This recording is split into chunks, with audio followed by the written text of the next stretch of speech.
নিরাপত্তা ব্যবস্থা জোরদারের অংশ হিসেবে আন্তর্জাতিক অপরাধ ট্রাইব্যুনাল সহ রাজধানীর গুরুত্বপূর্ণ বিভিন্ন স্থানের নিরাপত্তা জোরদার করা হয়েছে। এ নিয়ে আরও জানাতে হাইকোর্ট এলাকা থেকে যোগ দিচ্ছেন সহকর্মী খালেদ রায়হান। রায়হান, হাইকোর্ট সহ রাজধানী জুড়ে নিরাপত্তা ব্যবস্থা আজকে কেমন দেখছেন এবং কী ধরনের পদক্ষেপ নেওয়া হয়েছে?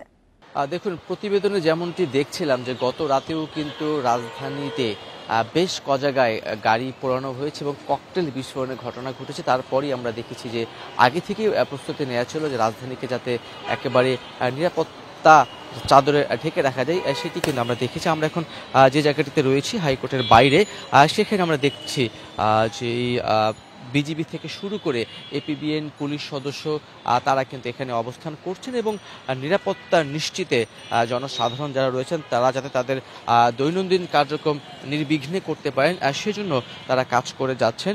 কার্যক্রম নিষিদ্ধ আওয়ামী লীগ যেই ঘোষণাটি দিয়েছিল আজকে লকডাউন, ঢাকা লকডাউন কর্মসূচি, সেটিকে ঘিরেই গত 2 থেকে 3 দিন ধরে আমরা দেখছিলাম যে রাজধানীর বিভিন্ন জায়গায় বিচ্ছিন্নভাবে ককটেল বিস্ফোরণের ঘটনা ঘটেছে, বাসে আগুন দেওয়ার ঘটনা ঘটেছে এবং আজকে যে রায়ের দিনটি নির্ধারণ করা হবে সেই উপলক্ষেও তারা এই যে ঘোষণা সেটি তারা দিয়েছে এবং তারপর থেকে গত রাতে আমরা দেখেছি যে এই হাইকোর্টের পক্ষ থেকে সেনা সদরে চিঠি দেওয়া হয়েছে যাতে এখানে সেনাবাহিনী মোতায়েন করা হয়।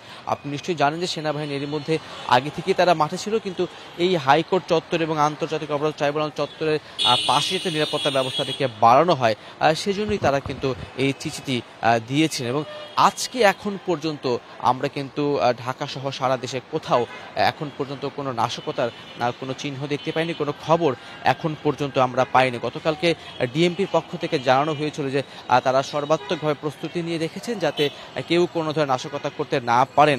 গত পরশুদিনও দেখেছি যে 24 ঘন্টার ভিতরে প্রায় 50 জনকে তারা গ্রেপ্তার করেছিল এবং গতকালকে বেশ কিছু গ্রেপ্তার করেছে বলে ডিএমপির পক্ষ থেকে জানানো হয়েছে। মূলত মাঠে কিন্তু বেশ কদিন ধরেই আমরা জানি যে গত বছরের আগস্টের পর থেকে সেনাবাহিনী তারা মাঠে রয়েছে এবং এরকম কোনো যখন কার্যক্রম নিষিদ্ধ আওয়ামী লীগ যখন কোনো দিনের ঘোষণা দেয় সেটিকে কেন্দ্র করেও কিন্তু আমরা দেখেছি যে অতিরিক্ত নিরাপত্তা ব্যবস্থা গ্রহণ করা হয়। সকাল থেকে এখন পর্যন্ত আমরা নাশকতা বা এই ধরনের কোনো তথ্য এখন পর্যন্ত পাইনি। গতকালকে আমরা দেখেছি যে বেশ জায়গায় বাসে আগুন দেওয়া থেকে শুরু করে ককটেল বিস্ফোরণের ঘটনা ঘটলেও আজকে কিন্তু সকাল থেকে এখন পর্যন্ত বলা যায় যে পরিস্থিতি একেবারে স্বাভাবিক রয়েছে। তবে যানবাহনের কথা যদি বলতে চাই, গণপরিবহন খানিকটা কম দেখতে পাচ্ছে এবং একই সঙ্গে যে ব্যক্তিগত বাহন সেটিও খানিকটা কম, তবে সেটি যে একেবারে কম সেটি বলার সুযোগ নেই, খানিকটা কম রয়েছে। সকাল থেকে এখন পর্যন্ত কোনো রকমের কোনো অপ্রীতিকর ঘটনার তথ্য আমরা পাইনি। রাজধানী জুড়ে নিরাপত্তা ব্যবস্থা জোরদার করা হয়েছে এবং সেই বিষয়ে হাইকোর্ট চত্বর থেকে জানাচ্ছিলেন সহকর্মী খালেদ রায়হান।